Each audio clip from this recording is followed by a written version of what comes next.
we found the archive footage on a very strange way.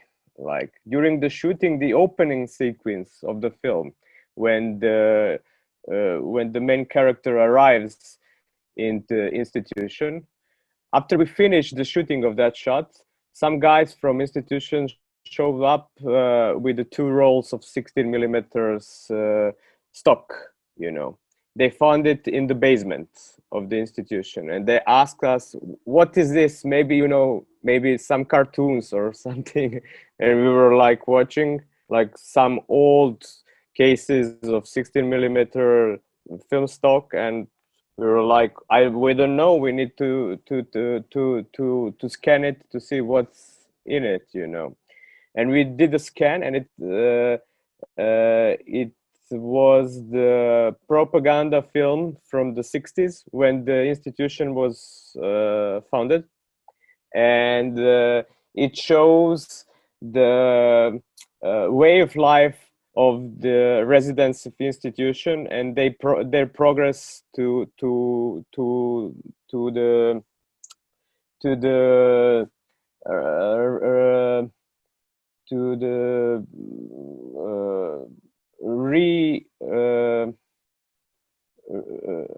how to say it, it's more to include to do inclusion into the society, which was back in the days very unique and new approachment for those kind of institution, because the mental handicap used to be very stigmatized, and the youngsters and the kids with mental handicap were kept away.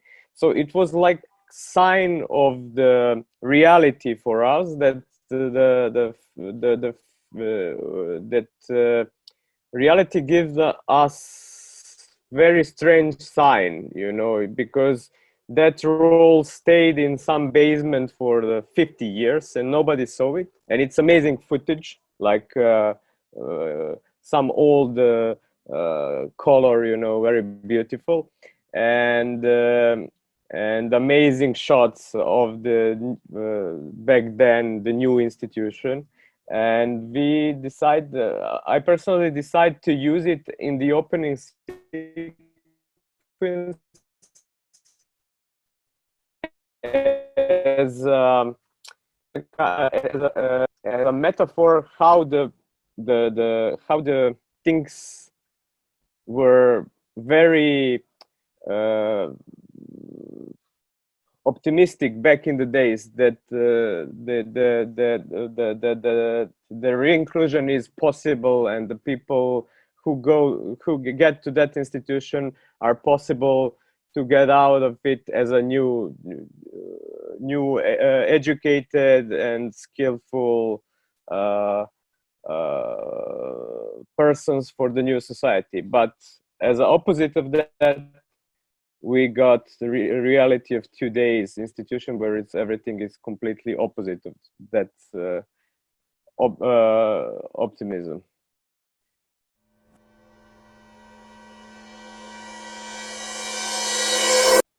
Actually, I was working on the documentary back in the days in early 2000 in the same institution, and I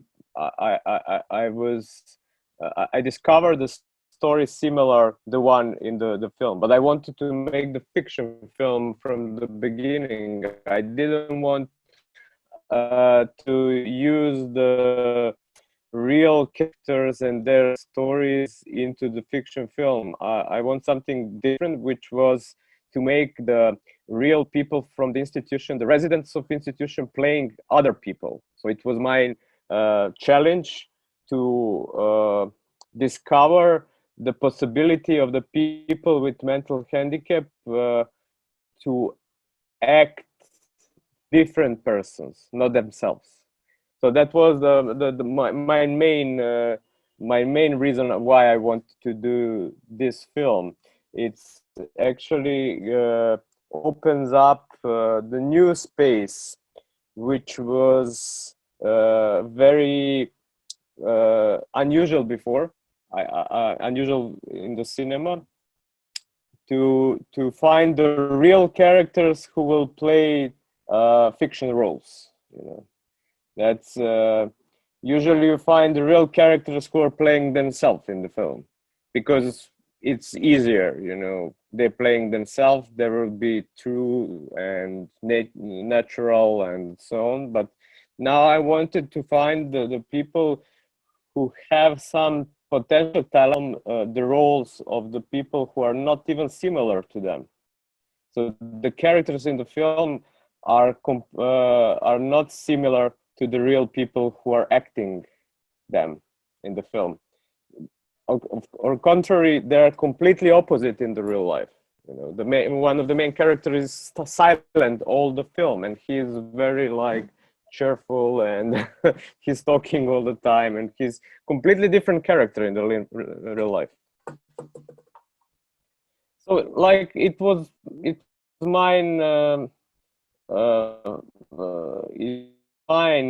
personal obsession to put all of efforts during preparation of this film to explore the possibility of the non-actors from the institution to play the roles in the film. So the most of the time in preparation we did just that, trying, practicing, and so on. So it could not be documentary, because those characters does not exist. Similar stories exist, but not in consistent way as in the film, consistent dramaturgical way. It's based on the real life, but it's complete fiction.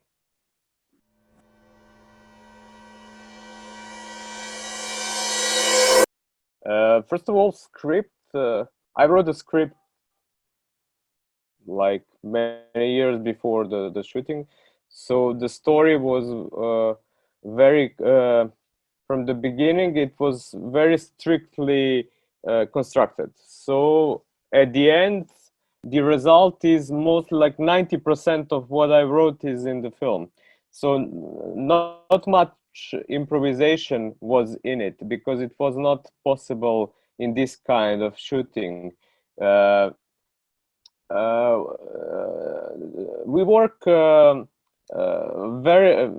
the beginning. We work on improvisation, working on the developing the characters as much as we could,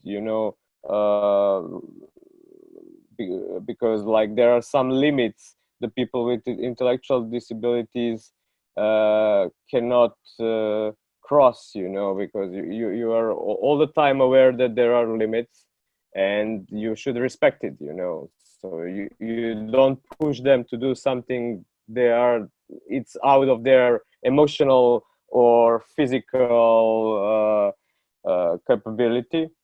So you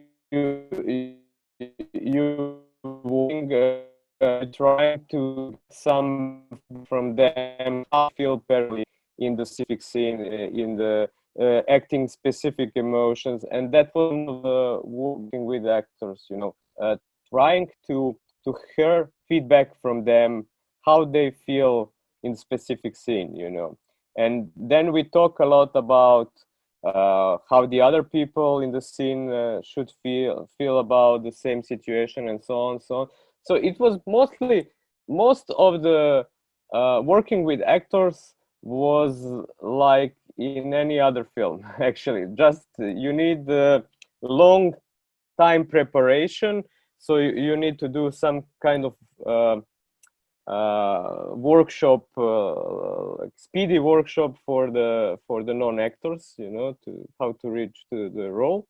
And then when you got that initial preparation, you are ready to work with them as any other actor. Of course, the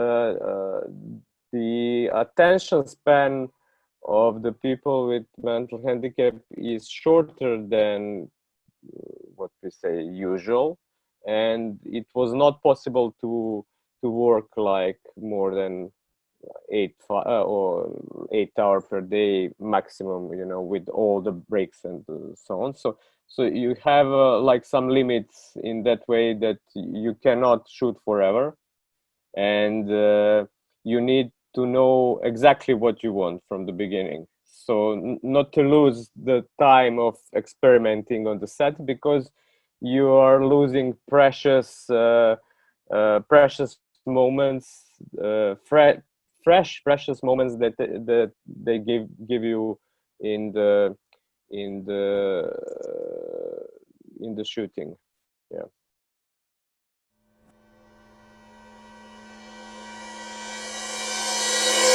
Yes, as I mentioned before, I shot the documentary in the same institution almost 15 years ago, and I heard that love triangle story, which was the first and initial idea about the film.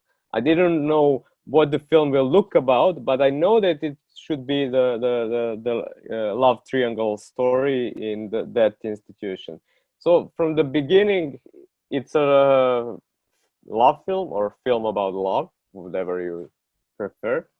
But it's a very strange love, you know. It's love pushed to the limits of surveillance, surveillance. You know, the characters are under the constant uh, surveillance from the institution, from the tutors, and they are trapped in the very close and limited space without privacy, which is great challenge for any love story, you know, because in that circumstances it should be hidden, it should be secret, it should be far away from the sight of different people. And that was something very unique for me, because uh, it's not like usual love story when you have place just for yourself, and this in this situation you are all the time uh, watched, you know, from other people. So no privacy, no private space. It's a law under the threat of the other people who can destroy it all the time.